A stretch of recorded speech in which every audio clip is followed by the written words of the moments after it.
There are many stories from Scotland's clan history which have been told and retold so many times that barely a shred of truth remains. This might be one of those, but then again, every word might be true.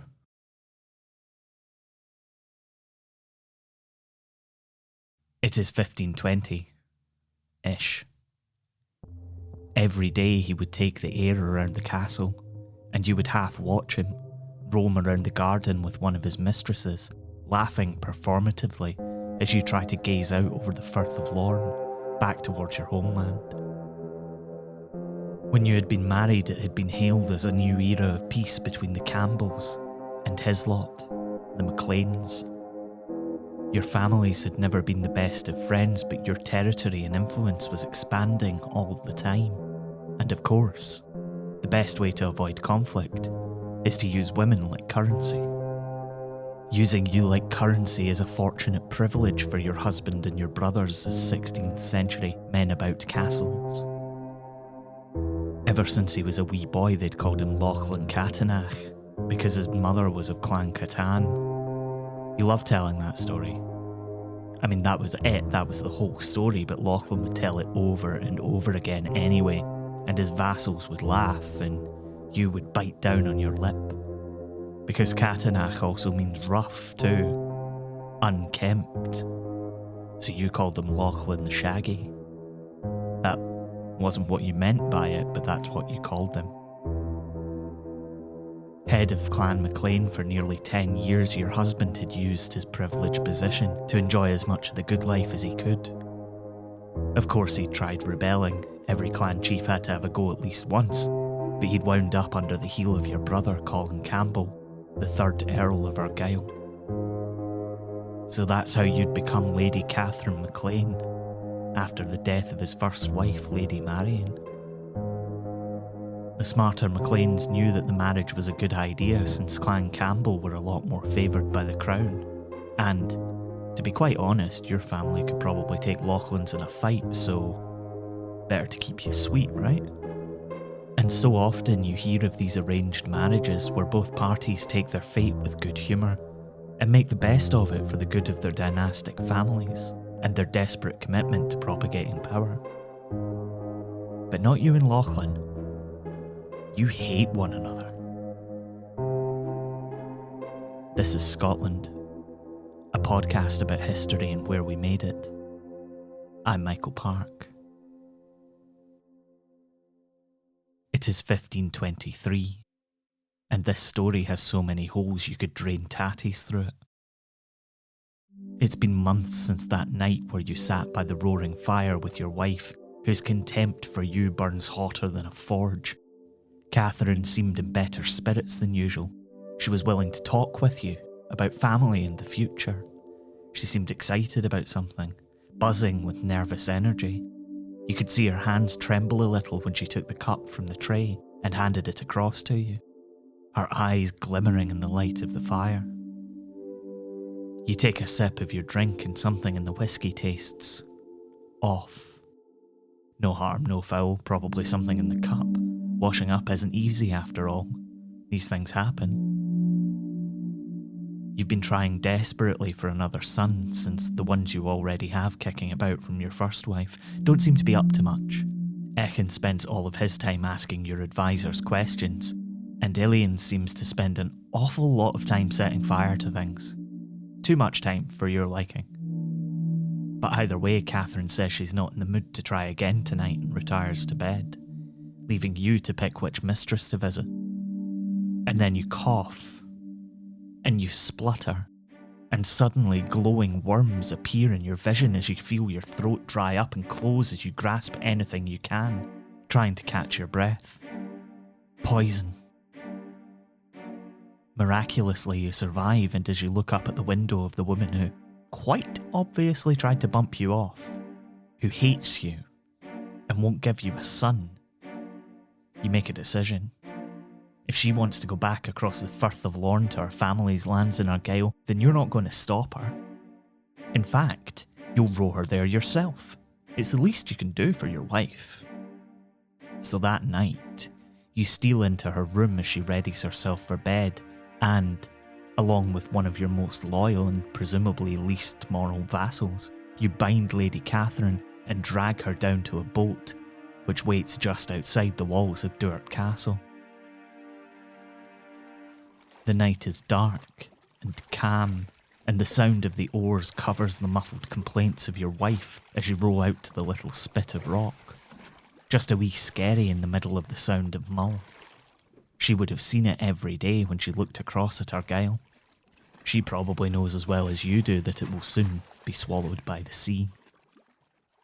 And so you untie her, and you leave her there, screaming her head off and cursing your name for your sins. Perhaps leaving her tied up would have made more sense, but if her body was going to be found, well, there was no guarantee she wouldn't wash up somewhere, so it was probably best to not have to explain a load of rope. You sleep soundly in your bed that night, and when you awake in the morning you look out over the calm, crystal blue waters of the Sound and you see nothing. Just the wee skerry, sitting twinkling against the reflection of the water. So you're a murderer then? Must be time to cover your tracks. You send a note to the 3rd Earl of Argyll, Colin Campbell, the unfortunate Catherine's brother, telling him of a terrible fate that befell your beloved wife when she was at sea. You tell him that you are beside yourself with grief and that you plan to bring the body to Inverary Castle for burial. She would have wanted to be on her family's own soil after all. Nails are hammered into the coffin, and you set out, along with a small detachment of your men for Inverary, the way lined with mourners from Clan MacLean. As we mentioned in the last couple of episodes, we've recently relaunched our Patreon, and we think it's one of the best value for money Patreons that you can join, to be honest. If you like Scotland, if you like sleep stories, if you enjoy Mitch's music and Jamie's art, then you can get them all on our new Patreon for as little as $3 a month. You really can't say fairer than that. Head on over to patreon.com/BeQuietMedia and support us.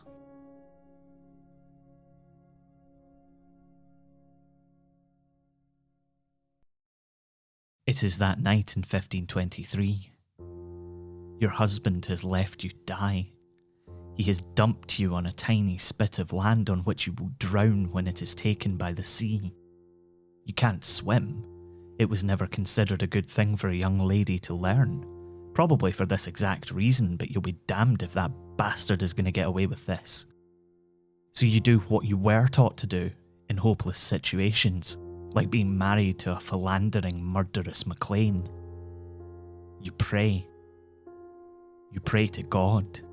Secretly, you pray to any deity that will listen for something, anything to help you. A couple of times you even pray for a sudden strike of lightning to take down Lachlan's boat, because if you were going to die tonight, then he might as well go too. You could wave to him on his way down to hell. And then you hear it. It can't be far from you, but that's definitely the sound of a boat under sail. Surely it can't be at this time of night. But there it is. Its grubby, off-white sail raised just in sight of you.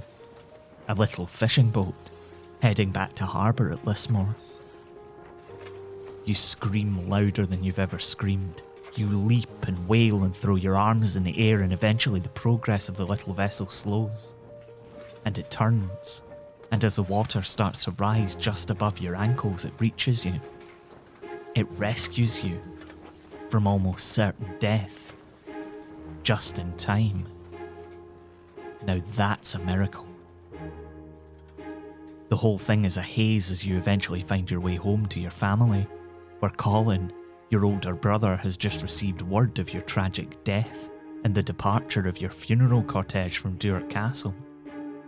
Needless to say, he's surprised to see you. The family Campbell gathers as you tell your story, and a plan is put in motion.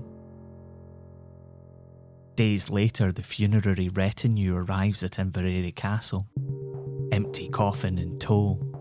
Lachlan McLean is embraced by your brother, for whom he makes quite the show of sorrow. at his dear wife's unfortunate departure. The great hall is lit soberly, and the other guests, your siblings, stand and greet your murderous husband with tempered well wishes, while a place sits empty at the head of the table. The phrase, "Revenge is a dish best eaten cold," will not be written for another 200 years, but as you step out of the shadows and take your place at the head of the table, saying nothing and offering nothing but the most cursory nod to your supposed murderer, the sentiment behind it is etched in your eyes. The bruises and cuts are still smarting from the brutal treatment you were subjected to, but cuts and bruises heal. What is coming to Lachlan McLean will eat away at him every moment of every day until revenge finds him. Not a word is uttered about the fact that a coffin lies in the adjoining room where you are supposedly lying drowned. It takes him longer than expected to begin some stammered excuse about needing to be on his way to Edinburgh.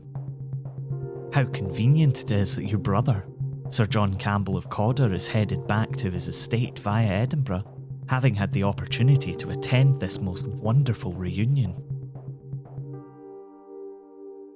John and Lachlan set off for what you assume will be the most awkward cross-country journey of the 16th century.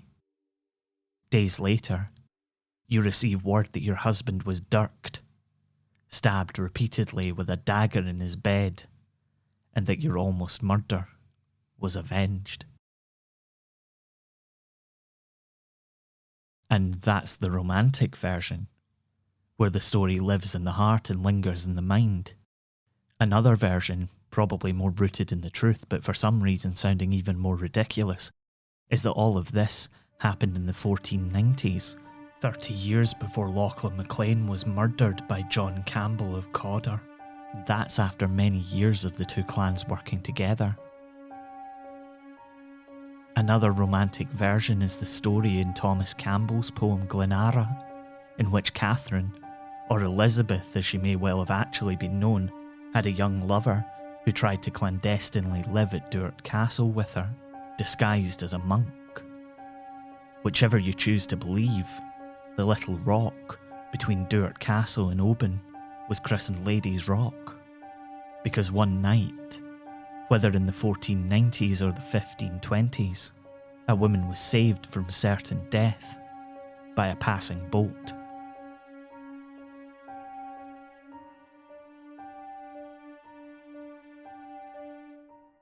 Glenara by Thomas Campbell.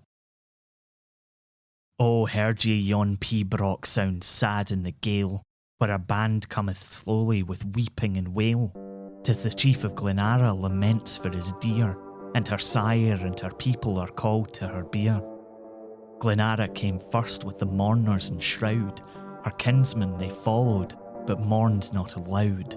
Their plaids all their bosoms were folded around, they marched all in silence, they looked on the ground. In silence they reached over mountain and moor, to a heath where the oak tree grew lonely and hoar. Now let us place the grey stone of her cairn. Why speak ye no word, said Glenara the stern. And tell me, I charge ye clan of my spouse, why fold ye your mantles, why cloud ye your brows? So spake the rude chieftain, no answer is made, but each mantle unfolding, a dagger displayed. I dreamt of my lady, I dreamt of her shroud, cried a voice from the kinsman all wrathful and loud, and empty that shroud and that coffin did seem. Glenara, Glenara, now read me my dream. Oh, pale grew the cheek of that chieftain, I ween, when the shroud was unclosed and no lady was seen. When a voice from the kinsman spoke louder in scorn, 'twas the youth who had loved the fair Ellen of Lorne.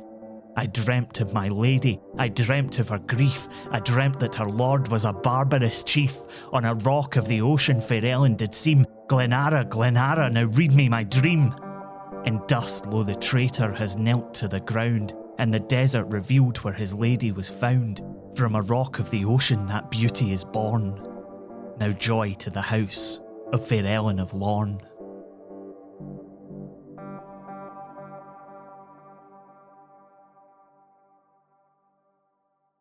You've been listening to Scotland. It was written and produced by me, Michael Park, and is a production of Be Quiet Media. The music for every episode of Scotland is by our very own little miracle, Mitch Bain. You can check out more of his work at mitchbain.bequiet.media. Jamie Mowat does amazing illustrations for us, which you can see in our episode art. See more and buy prints at tidlin.com.